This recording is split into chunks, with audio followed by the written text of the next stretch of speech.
Hello viewers, আজকে আপনাদেরকে নিয়ে যাচ্ছি প্রবাসী ভাইয়েরা কিভাবে ব্যাংক অ্যাকাউন্ট করার পরে ব্যাংক কার্ড সংগ্রহ করে। আসলে আমরা বাংলাদেশ তথা বিভিন্ন ব্যাংকে আমরা অ্যাকাউন্ট করি, কিন্তু অনেক সময় দেখা যায় যে আমাদের অনেক হয়রানি পেরেশানি, টাকা পয়সা দিয়ে অনেক সময় অপেক্ষা করে কার্ড নিতে হয়। দেখেন, আমরা অ্যাকাউন্টটা মোবাইলে করার পরই আমরা চলে এসেছি একটা বুথে, সেখানে আমরা কার্ড সংগ্রহ করছি।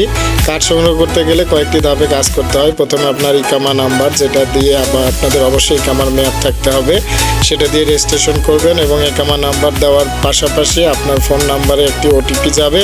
এটা বসে দেওয়ার পর আমরা এখানে কনফার্মেশন পাচ্ছি। এই কনফার্মেশনে আমার নামটা যেটা আসলে আমার ইকামাতে আছে সেই অনুপাতে কয়েকটা ভেন্যু আসবে, আমি যেটা চয়েস হবে সেটাকে সিলেক্ট করলাম।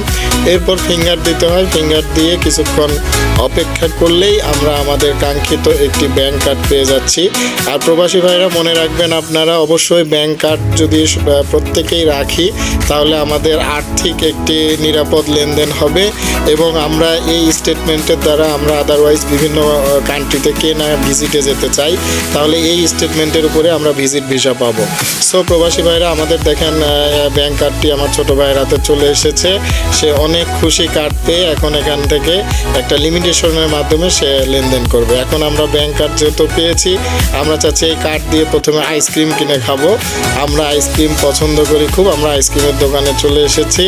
এখানে অনেক ফ্লেভারের আইসক্রিম রয়েছে, তো আমরা 30 রিয়াল প্যাকেজের একটা আইসক্রিম সিলেক্ট করলাম। আমরা তিনজনে 3টি আইসক্রিম একই ফ্লেভারের নিয়ে ফেলেছি, যেখানে আমরা প্রথম কার্ড থেকে আমরা আইসক্রিমটা আসলে ক্রয় করে খাবো। তো আমরা তিনজনে আইসক্রিম অলরেডি নিয়েছি। এখন আমরা এটাকে আপনাদের সামনে দেখাচ্ছি। ধন্যবাদ, সকলে আমাদের পাশে থাকবে।